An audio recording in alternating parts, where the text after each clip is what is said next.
Hi everybody, I'm Chris from Sabian. Welcome to the stream today. You're watching our first guest there, Mr. Glen Sobel at a show in Australia with Alice Cooper. And he's been Alice's drummer for 10 years. Also Hollywood Vampires with Alice, Joe Perry and Johnny Depp. Some other projects include Richie Sambora, Orianthi, Vivian Campbell, Tony McAlpine, Gary Hoey, Pelletieri, Paul Gilbert, and he's in the resident band for Soundcheck Live at Lucky Strike, which is, or at least it was, a weekly event that featured amazing pro musicians by the dozen every week playing their favorite cover songs, hoping that will be back soon. So please welcome Glen Sobel. Hey, buddy. Hey, we did it. What's up? Hey, we did it. Also joining us today, Mr. Jeremy Colson joined guitar virtuoso Steve Vai's band in 2003 and hasn't looked back. He's also played with Marty Friedman, Michael Schenker, and Billy Idol. How you doing, Jeremy? Good. Good to be here, guys. Good to see y'all. Is there with you today? Hey, guys. Oh, all right. Big Kiss fan, are you? Well, my daughter's a huge Kiss fan. Honestly, I didn't know much about it, but my wife's really close with Eric Singer, so she have all this Kiss stuff all over the place. So yeah. So you two have crossed paths going all the way back to your band's Beautiful Creatures and Apartment 26, like Ozfest, maybe 2001. Yeah. Well, it was funny because I was at the time. I remember being in a band, Apartment 26, and Gloria Butler, Geezer Butler's wife, sang. I saw, we had this band, Beautiful Creatures, and then Glenn was drumming in that. But we'd both done stuff with Mike Varney, so that's another thing that we have in common. It's one of those things. It's like we met like not that long ago, but it was the question of like, how did our paths not cross sooner than this? Because of all the similarities with similar manager, one or two similar gigs, but that's the biz. That's LA. It's really small. Yeah. Totally. Well, can you guys set the stage for us, for those who might not know, going back to the 80s and 90s, there were so many guitar virtuosos. It was really like its own genre of music. And, with Satriani, Yngwie, Vinnie Moore, Eric Johnson, all those great players doing solo albums, and great drummers too. Like you both have played with Tony McAlpine. He's one of the big names on Shrapnel, right? You guys have that connection. Jeremy, he played in Steve's band, or maybe he still does, right? Yep. And Glenn, you actually played in Tony's band, didn't you? Yeah, that was my first real record I ever did. I got that gig when I was 21, and we did a record. It was like the first record I did where there was actually a label and a budget and all that. And Tony is just this like too talented, ridiculously gifted musician that I don't know what he's better at, guitar or piano. Every solo release he'd put out, there would be a piano etude by Chopin, for real. And he'd put one of those on every record, but just a ridiculous guitar player. I did a record with him called Madness, which is still one of my favorite records I've ever done. It was a really good mix for the drums, and Branford Marsalis, the sax player, guested on a track, and that's kind of what kicked things off for me. It was a good time. What about you, Jeremy? Yeah. I think with the guitar, it's funny because I fell into the guitar, like playing with guitar players, not out of, I didn't really seek it out. But again, when I was like 18, I met Mike Varney, who owned Shrapnel, who's responsible for kind of discovering Yngwie. And I met him and I was really into, that was like a teenager. I was a big Rush fan. I loved progressive rock and progressive metal. And so meeting him was the perfect thing. And he introduced me to a lot of those guys. And that's when I got to first see like Dean Castronovo go and play and just blew my mind. Just unbelievable. What's that? Who was Dean playing with back then when you first saw him? Well, when I remember going up to, because I recorded it. Remember Prairie Sun in Cotati? Yeah, sure. And I remember Dean was doing something. This guy, George Bellis, one of these guys that was like, Mike would discover these guitar virtuosos out of like Chicago and like all over the place. And I would just go up and Dean would just walk in. I remember seeing Mike Tirana too. It was the same thing, but Dean would just walk in and be like, hey, you know, he'd just sit down and just blow your mind. And to this day, you know, when you watch him when he was 18 playing with Wild Dogs, to this day, it's just pure like genetic talent. But so Mike started hooking me up with guitar players, you know, and then I got into Dolly's Dilemma, which was a progressive metal band, and you know, but you know, all the guitar players that I got to play with were from Varney. That's cool. The McAlpine thing for me happened because Greg Bissonette had recommended me to his manager. Greg called me one day, and I was Greg's student. I'm like a protege of his. He's done so much. I owe the guy. And I think a lot of people could say that about Greg, that he's done so many favors. But he's called me one day and said, hey, man, you know who Tony McAlpine is? I said, oh, yeah, I have that record he did with Steve Smith and Billy Sheehan. And he said, well, start learning the tunes. I gave your number to his manager. It was that kind of thing. And I wanted to get the gig because I wanted to make Greg know that he made the right choice in forwarding my name. That's a big deal for someone to do that for you. Greg's a super good guy for sure. Yeah. You guys remember Project Driver that Tony did with Tom Savage?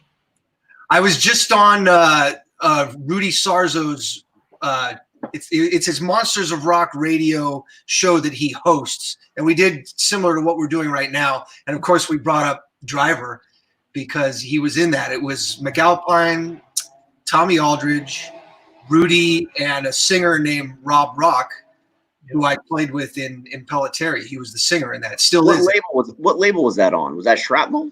I'm pretty sure that was Shrapnel. Yeah. Yeah. Now that's not the same Bob Rock, the producer, that did. No, this is Rob Rock. Yeah, Rob Rock, the singer, who is just one of the most amazing metal vocalists you'll hear. That guy just wails. Crazy. So as sidemen, you're both playing with artists that had sort of revolving chairs before you guys joined. You know, Vai only had the same drummer on consecutive albums maybe one time before you joined the band, Jeremy. Yeah. So you guys must have some advice for drummers on how to keep the gig after you get your big shot. Don't be an a-hole. Yeah, I mean, you know, that's all you gotta know. I mean, it's true. I mean, unfortunately, my advice for like I haven't done. You know, there's lots of people out there that these days that will kind of like sell you on. You know, this is what you have to do. You got to do this. You got to do A, B, C, D. You got to do all these things, and you got to get out there, and you got to. And I'm sure that works great. I never did that kind of stuff. You know, I just happened to meet the right people. When I, you know, again, Mike Varney, when Vai was calling and say I was looking for a drummer, Mike said, hey, I know this young kid. He's in his early 20s. And I didn't even think I'd get the gig. I'm like, there's no way. I'm not going to get it. I was working at a music store, playing in a punk band. And I was like, not into any of that stuff. I was just like, no way. And I went down there, and you know, his last drummer was Virgil and Mangini and all these people.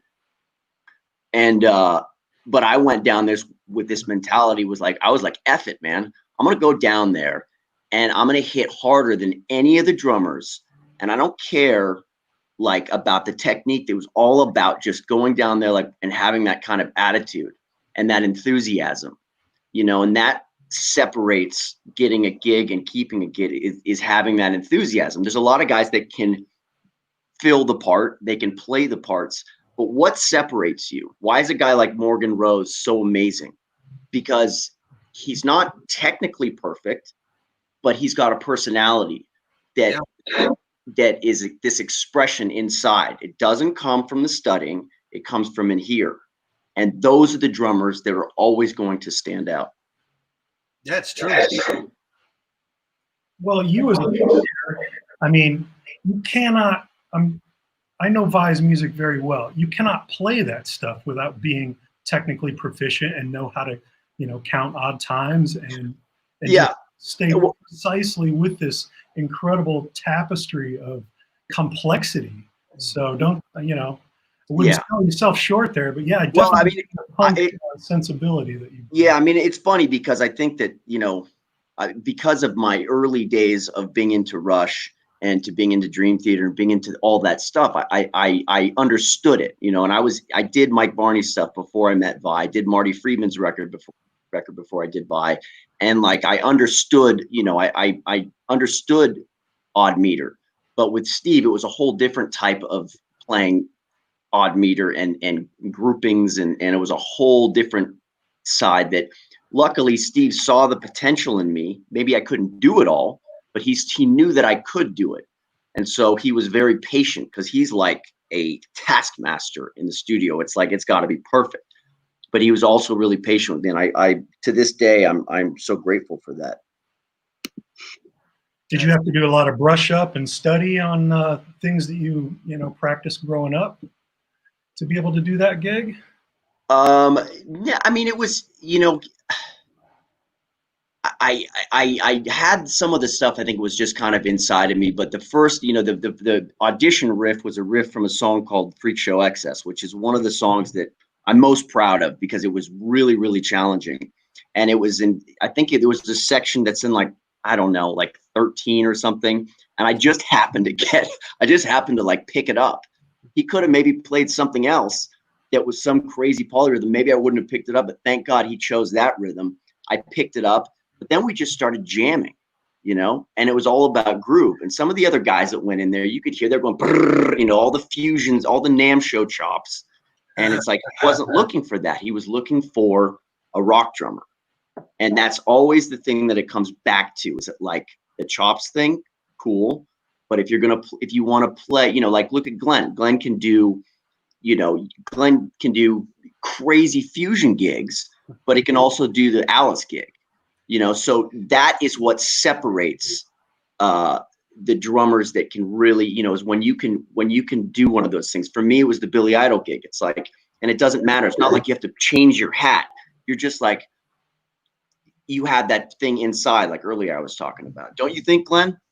Well, yeah, of course. There's similarities, because we've done the guitar gigs where there's odd time and there's notes aplenty, but then we've done these really straight up rock gigs where it is just about more the power and the emotion and the performance. And I can't say that I heard Apartment 26 back in the day, but I would imagine you guys were a pretty heavy straight up band, right? Yeah. So and you, I think, did Ozfest in 2000 with that band. 2000, yeah. Yeah, and then I did Ozfest in 01 with Beautiful Creatures. And at that time, I was happy to be in that band. That band was like a modern day version of Guns N' Roses or AC/DC. And it was kind of a full circle moment for me, because I started with McAlpine. But I got sick of people putting me in that box of, oh, yeah, you do all those like guitar crazy fusion gigs, and you kind of get angry. It's like, no, I do so much more, and I like so much more than that. So I'm going to show people. And I joined that band, got the call at the right time, and it was a very four on the floor, just straight up fun rock band. It didn't have ultimate success, but it's got a following. To this day, people still come up to me around the world with copies of that CD once in a while to sign, you know. I'm glad for doing that record. We've both done like the spectrum of gigs. And so you can't always say that about every drummer. Some drummers just have to do something that is technically difficult for them to feel satisfied, or they're just not capable of keeping a straight groove. I don't know what that is sometimes, but I guess we're lucky that we like a lot of stuff, is what I'm saying. Your path in a lot of ways is almost opposite from Jeremy, where we're known sort of for the technically proficient, guitar virtuoso, crazy prog. Sure, yeah. And then now with Alice, you're more playing for the song, but it's so cool to see, you get your 5-minute solo every night to be able to, do what you love to do. 4 would be pushing it. Hey, if the show goes over, if we got a hard 60-minute set on a festival and it goes over 30 seconds, who do you think gets blamed? Yeah, I suppose. But man, your solo is so smooth with some of all those. Well, you know why I get to do that? Alice put a constant shape. That's it. Yeah, very cool. So, Glenn, you talked about being a sideman in the movie Hired Gun. As musicians, I know we want to connect with our employer and bandmates. and the music on a personal level. Do you sort of have to let go of that to really be a professional? Let go of what exactly? Of trying to have that deep personal connection with maybe an employer or other band members? I've been pretty lucky with getting in touring situations where everybody is cool. And no band, whether it's an actual band of equal members or if it's a touring band filled with hired guns, no situation is perfect. We know that. But I've been pretty lucky. Like Alice is just, he's the nicest guy. The guy you see in interviews is the person. He's not putting on a front when he does those interviews.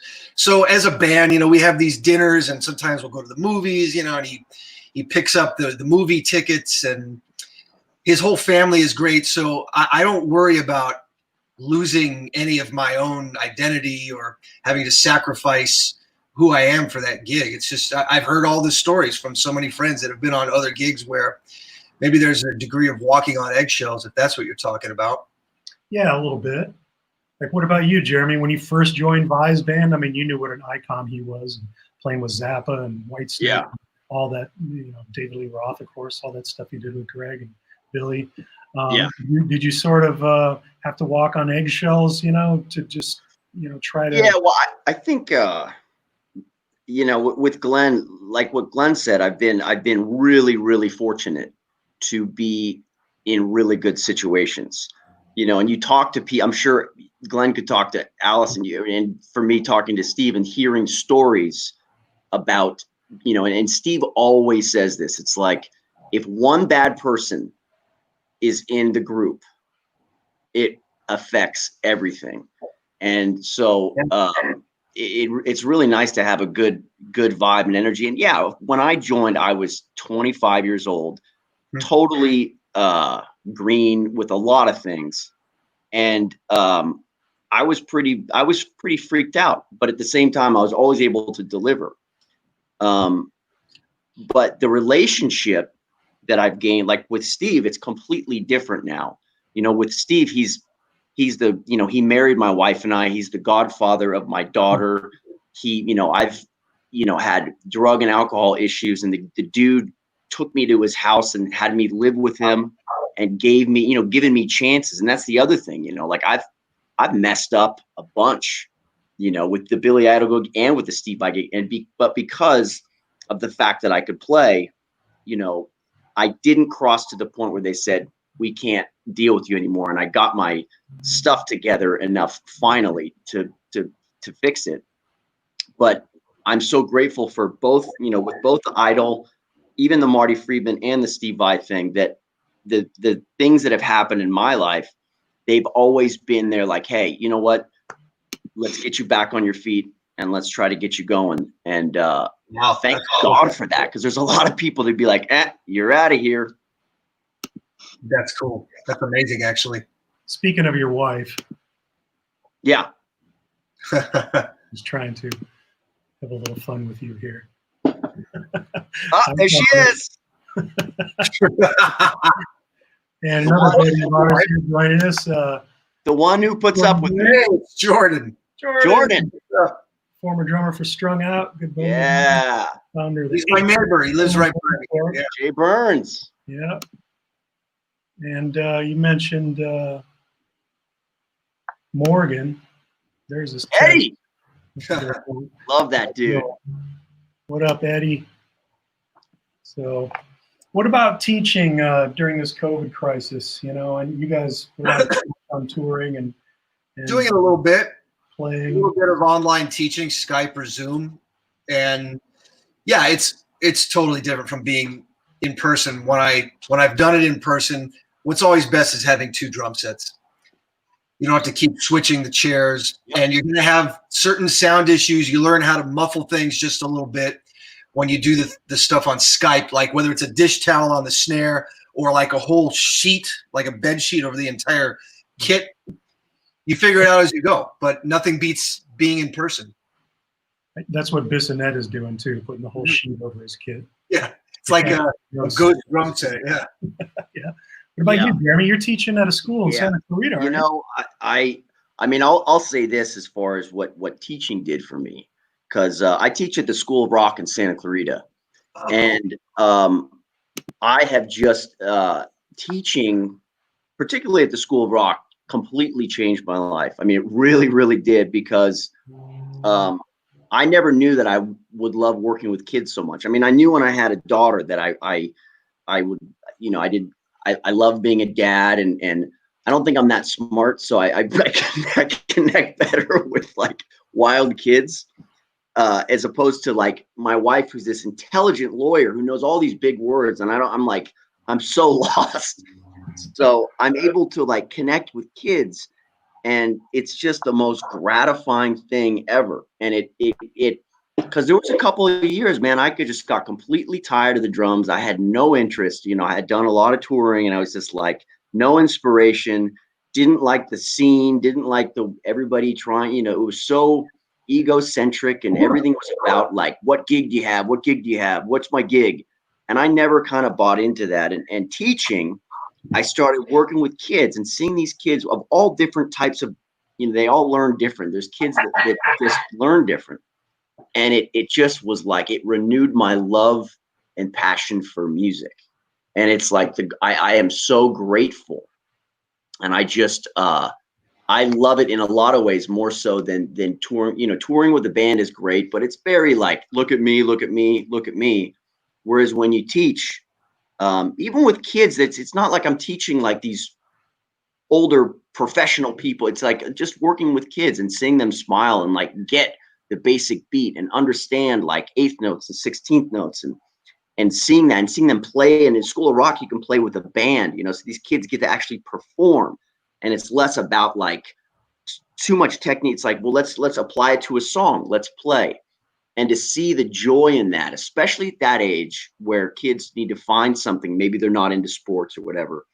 And so for me, it has just been a game changer. And I'm so grateful for teaching. And during this whole time, I teach every day up in my I have a little studio room. And I teach. I have my, you know, Zoom classes, and the kids come on, and we teach, and it's taught me so much about communication with people. I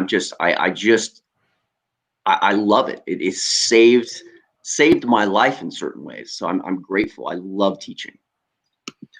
What are the age range of your teachers? From 6 to 18. You know, I have a couple of students that are. I have some older students as well. You know, and I also do. You know, students that particularly seek out. You know, as far as like Glen and I both have taught a kid named Alejandro, who is just killing it now. Yeah, he's doing great. Killing it. And I'm so proud of him. And Glen and I both have kind of gotten to see him. He was one of those kids that sought out, you know, different teachers and wanted to learn. And he's got the Dean chops down, you know, and he'll play me chops that like you've taught him. Like, I'm like, okay, that's total Glen kind of thing. But the thing is, the reason that he's going to succeed is because he's such a good kid and he wants to learn. He doesn't have that attitude thing that you see with a lot of the younger people now, that because they get X amount of YouTube hits, now all of a sudden, you know, they're great and they didn't pay our dues. And with us, you know, when the way we were brought up, we had to go play the crappy clubs. We didn't get in-ears immediately. Yeah, we didn't get any of that stuff. Yeah, you had to pay your dues. So that's the great thing.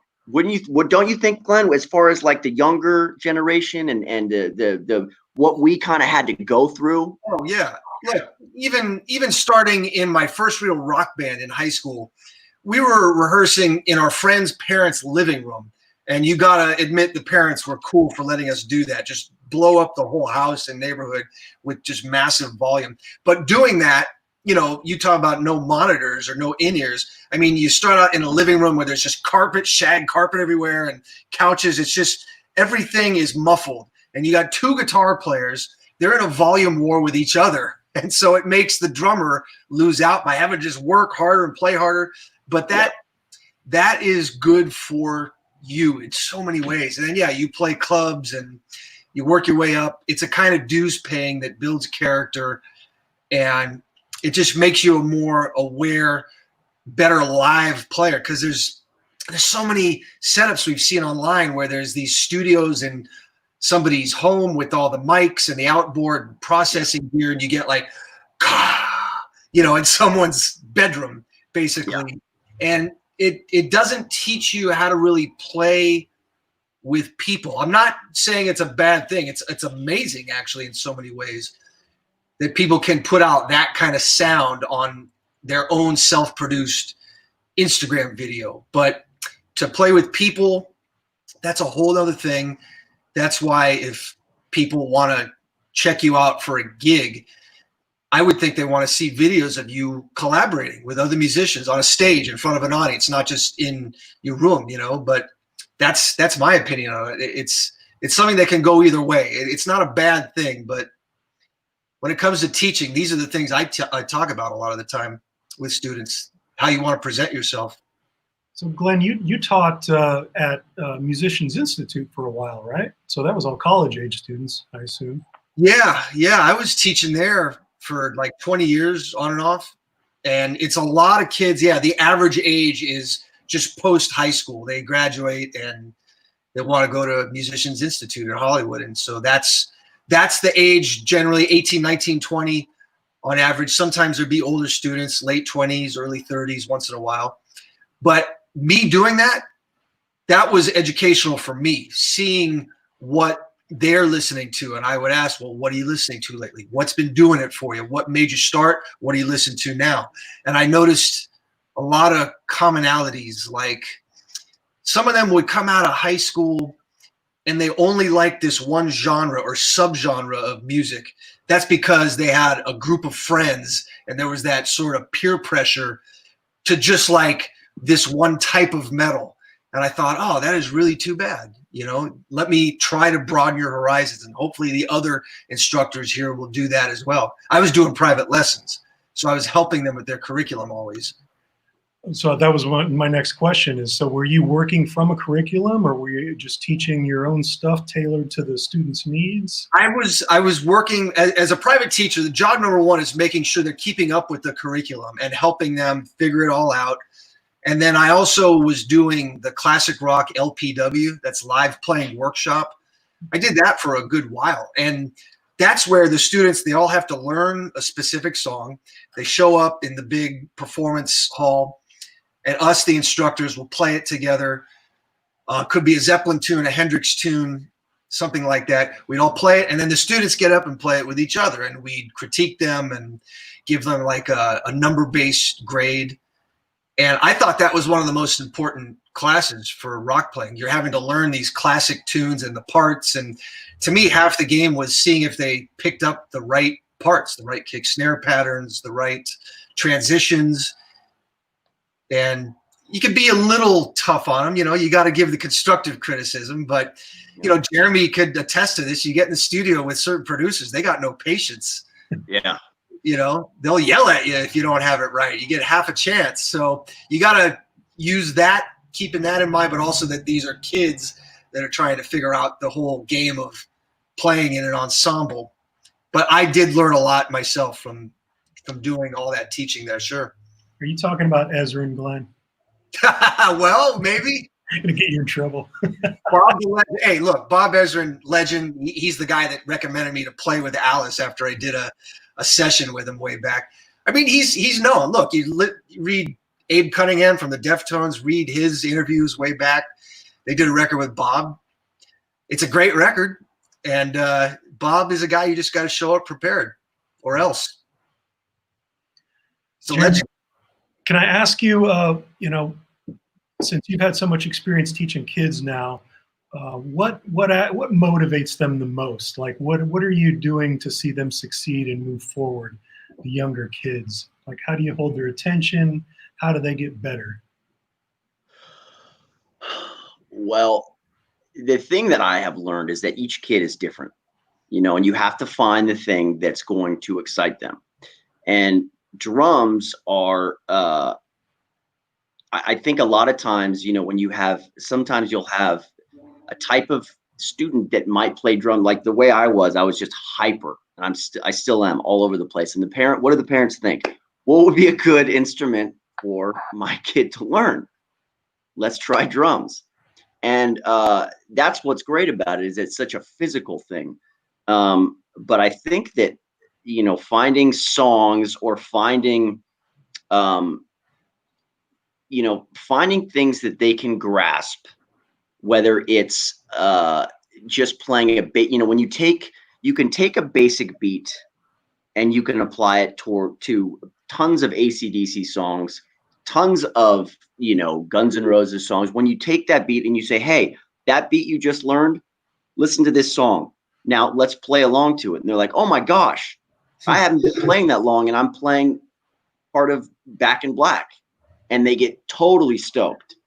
And seeing that is like, that's what will motivate them to like, yeah, I can't wait till next week. It's okay, work on this. And then of course, you have to do technique stuff. You have to explain how you hold the sticks and all that kind of stuff. But it's more about just finding the thing that they can grasp onto and trying to find a pulse within that, so they can say, play this. You see the time? You see that? And they go, wow. And they get totally stoked. And that is you see the smile on their face. And then when they can't get something, you see them, sometimes I've seen them cry, it's just, kids are really sensitive. And so you have to be, I think with the older age, maybe you can be a little bit more disciplined, but with the younger kids, you have to, like, each one is individual and you have to understand their personalities, and you have to kind of figure out, what's gonna get them excited to continue doing this. And it's a challenge. I mean, it's definitely a challenge, but it's the most rewarding challenge. Let me ask you guys about a couple of crazy gig situations that I know you found yourself in. What about you, Glenn, with the Motley Crue tour? Can you tell us that story? Well, yeah, in a nutshell, this is 2015. We, Alice Cooper, were the special guest on Motley Crue's farewell tour, right? We can laugh about that now. It was the last chance to ever see him, ever. Never again. Yeah, but their tour plans are postponed, their big stadium thing. But yeah, we were out there with them, and we were in Buffalo, New York, and I was in my hotel room about noon. Motley's production manager, Robert, called me, and I had first met him way back, so knew him a bit. I totally thought he was playing a joke on me, but he asked, can you play for Tommy tonight? He's got a serious flare-up in his wrist. Tommy Lee had a flare-up of tendonitis. And the first thing I said was, okay, who's screwing with me? Come on. I thought I'd hear a bunch of people laugh in the background like, ha ha, got you. But no, it was real. And so I asked him, I said, all right, get someone to get me down to the venue, have Adam, that was their sound guy. I said, have Adam put the show on a thumb drive, a recording of the show. I knew he was recording it. I said, I got to sit in a production office with my laptop and chart out the whole show. And you could say, oh, it's Motley Crue. You know those songs. But, Jeremy can attest to this. You may think you know something, but as a drummer, you have to 100% know it. What if Vince doesn't sing and does the whole holding the mic to the audience, and there's bombs going off next to the drum set? Nikki Sixx has a flamethrower bass on Shout at the Devil. There's a couple of distractions in their set. But I did that. Everything's on a click track. The whole band gets the click track and the count-offs. And I did a week's worth of shows where I did Alice and then I do the Motley Crue set. And it came off really well. I mean, was I having a good time? Of course. I didn't want it to look like I was having too much fun. When you're subbing for somebody, I always say that you want it to feel as much like normal to the band as possible. You don't want to have that attitude of, well, that guy did it this way, but I'm going to do it this way because my way is better. No, just try to make them forget you're even there. That's the best compliment you can get when you're subbing, is for them to say, oh, yeah, I forgot it's you until I turned around and there you are. So it was a pretty crazy week, but I did get through it with a couple of deep tissue massages for my back and everything during the day. Yeah, crazy time. I was going to say, that must have been pretty tiring to do both sets. Yeah, I mean, it's amazing what you can get used to, and I figured out the trick was not to cool down between sets. Just treat it like one long thing, Yeah. And I would move around between sets and change out of the soaking wet shirt into a fresh t-shirt. That helps. You don't want to be in any kind of draft when you got the sweaty shirt on. And yeah, it was definitely a thing where a skill set comes in handy, like reading music and being able to count bars. And some of the stuff is trickier than people would think. They would write off Motley Crue, but Tommy Lee is a very underrated player. I think his tabloid antics overshadowed his drumming, which is such an important part of the sound of that band. So it helped that I came up listening to them. In my first rock band in high school, we'd even play a couple of their songs at parties. So it was great for me to text some of my best friends that was in that band back in the day saying, oh my God, you're not going to believe what's happening tonight. But you got to approach it all as a professional as best as you can. And I was proud of how that came off that week. Yeah, definitely. You didn't get to do the roller coaster though, right? I didn't do it during the show. I wrote it during I wrote it during the daytime. I had subbed a couple shows and I was talking to Tommy Lee and I said, Tommy, I got one question. Can I get a ride on the coaster? He said, oh man, you got to try it. And so I went down there one day, I think it was in Edmonton, and did the whole 10-minute thing where it goes back behind the front of house mixing board while it's, doing this whole slowly turning upside down. It's hard. Like the hardest part is not when you're totally upside down. It's when you're at that 45-degree angle. The whole harness is like digging into your stomach and you can't breathe. It's like, you're trying to play and it knocks the wind out of you. Oh, I can't believe he was doing that for years like that. You guys remember the Girls tour? When oh yeah, of course. Flipped up off the stage and out over the audience and then twirled around. Yeah, it's crazy. And he was ripping a drum solo over that back then. Yeah. What a legend. I mean, again, like it's the other stuff that gets, but as far as like rock drummers go, again, it's the genetics thing. There's some people that are born with, they have the way their limbs are and the way they play and their timing and their attitude. There's nobody like him. Yeah, he influenced so many drummers. Yeah. They set up like him. They tried to copy his attitude. He just doesn't get enough credit. He does, but he doesn't. It's both. Just from a drumming standpoint, his sheer power and attitude and what he played, that's a big part of those records. Big time. Now, Jeremy, didn't you did one, I think it was Generation Axe, where you not only played with Steve, but several other guitar players? Well, I didn't do the Generation Axe thing. I was going to do that, but it was around the time that, my daughter my daughter was like 9 months old. And I did one show, and then I told Steve, I said, there was so much going on at home, so I came back. But I mean, regardless of that, like Steve's shows, when we do the solo shows, are we have to try to make it so the show's not 3 hours long.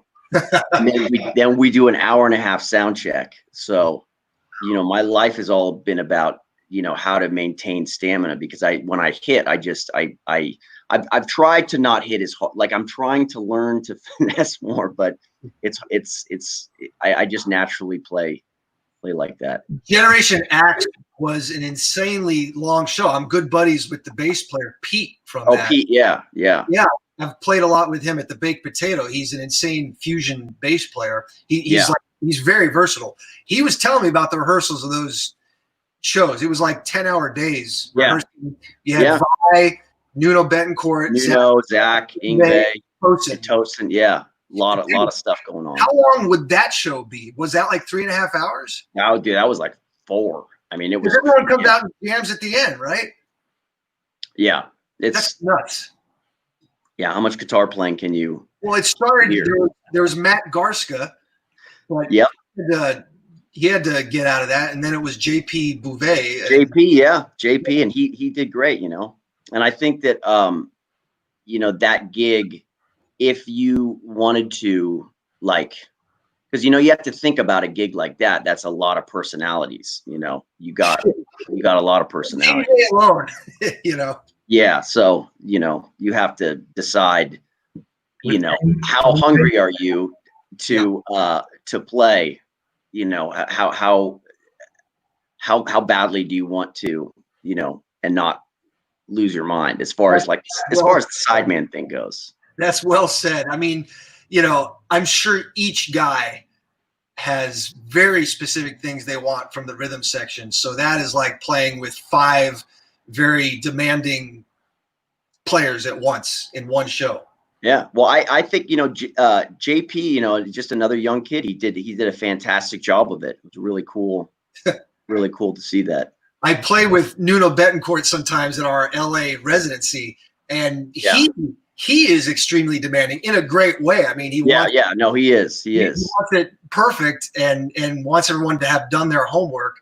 Yeah. Well, you get the evil eye, but man, I can't imagine all 5 of those guys. Those stories that I heard, it was just crazy long rehearsals, long shows, everything. He said his hands were shredded from playing all day like that. I'm sure. Oh yeah. Rehearsing. Yeah. Yeah. Still trying to imagine Zach and Engve together. Yeah. Interesting and fun. Hey, tell us a little bit about your gear, guys. What do you look for in cymbal sounds? What are you using these days that's working? Oh man, depends on the gig. Live, it's been a lot of 19-inch stage crashes and AAX explosion. I was doing 20s sometimes, like the front 2 crashes, but my drum tech, Michael Miller, suggested back off an inch, go to 19s. And I actually liked that. It felt like I didn't have to work as hard. I got just as much bang for the hit. And so those have been working out great. And Legacy Ride, which is great for Alice Cooper. It's got the wash. Yeah, and Holy Chinas on each side. That's been a thing for me. That's cool. Oh yeah. Yeah. I've always liked the AAX cymbals and the metal, any of the heavier cymbals, just because of the gigs that I've had, just the requirement of having to cut through, especially with like Vai, he's very, very loud on stage, and having to be able to have something that can cut through that. And then at the same time, like trying to not break cymbals every show. Right. and again, it's funny because Chris, I texted you this a while ago. I'm like, I'm realizing that I don't have to hit the cymbal so hard, because I'm like, I hit I use the butt end of my stick, a double butt-ended stick on my left hand, and I hit really, really hard. And it's always it used to be more of this thing of having to prove something, but I really wanted to hit hard. And it's helped me in a lot of ways because that kind of thing. But what I have learned as I have gotten older, and I feel sometimes late in the game with it, is that, you can hit a cymbal so hard that if you hit it too hard, you're not getting the projection that you want.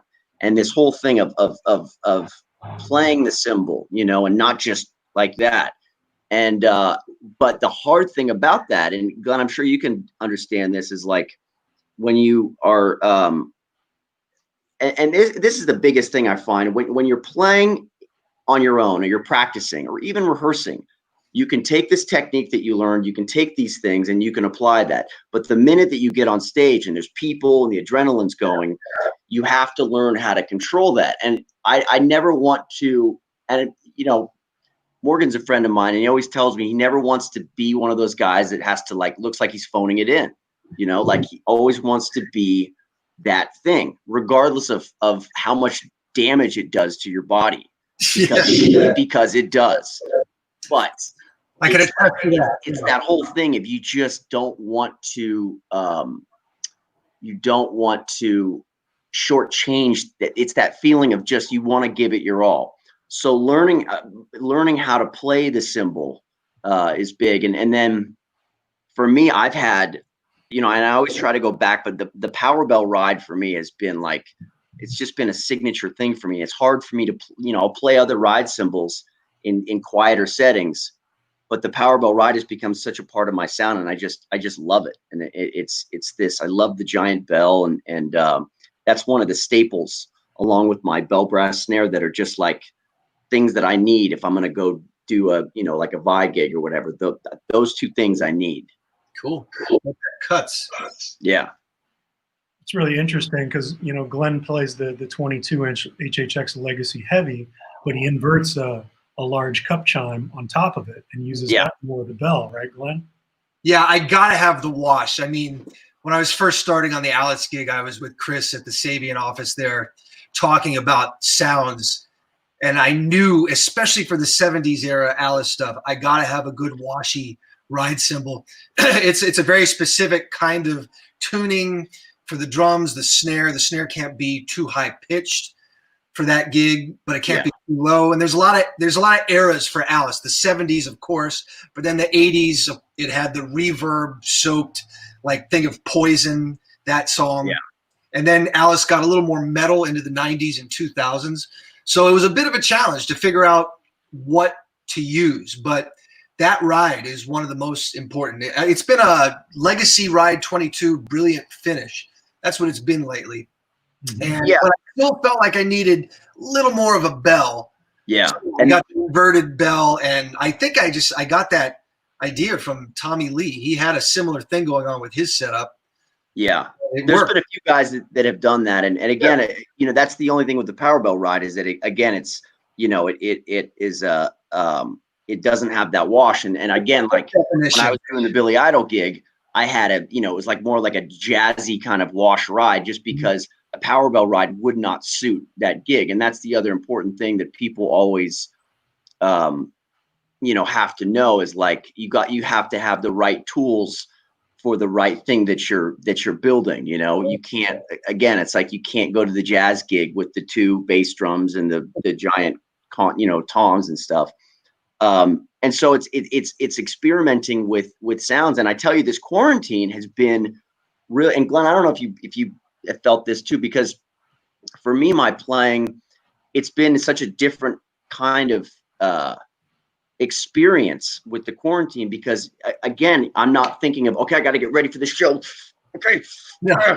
I'm like trying to like think of textures and sounds and vibes and creating things. So I'm you know, the heavier cymbals, it's not something that, you know, I'm wanting to have a lighter touch, because there's this feeling that things are, you know, everybody's kind of inside.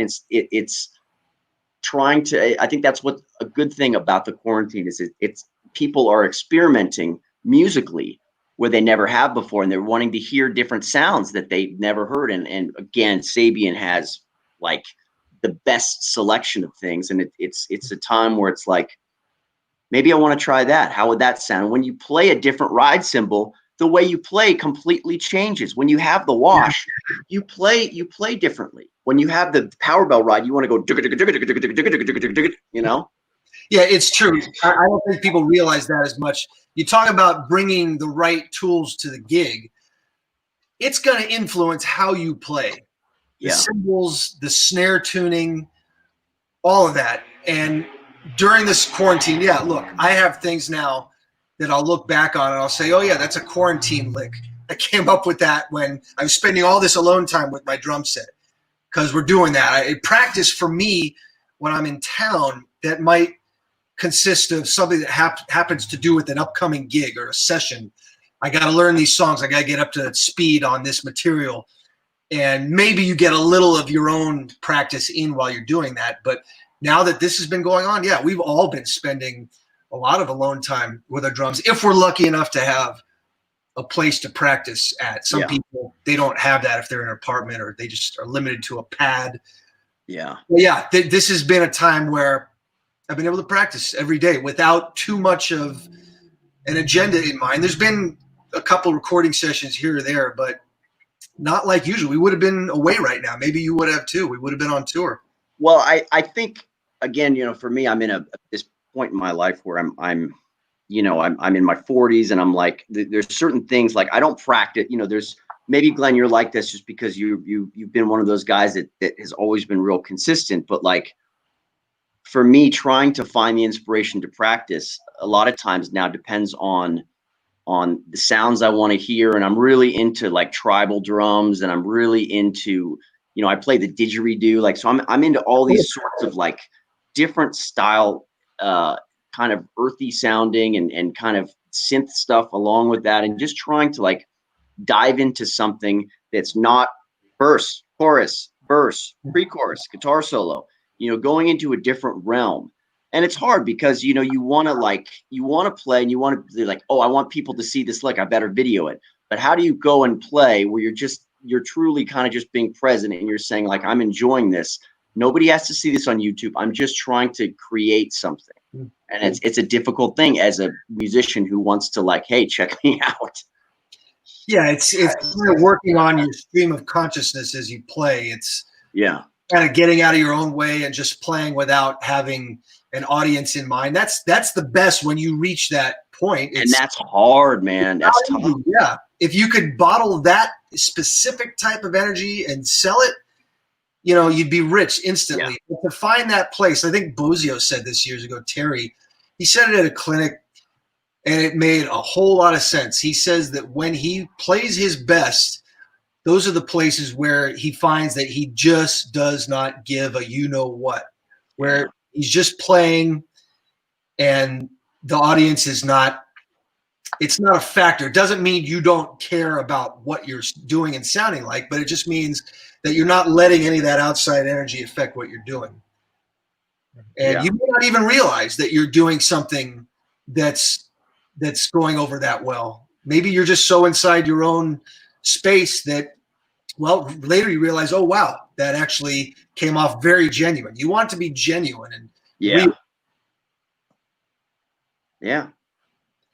Yeah, energy, you know. Thank you so much for your time today. I really appreciate it. I'm going to let you all go today with a little excerpt of Jeremy's solo. So glad these guys are still doing drum solos. Still. Yeah. So give me a second here. I'm going to paid by the note.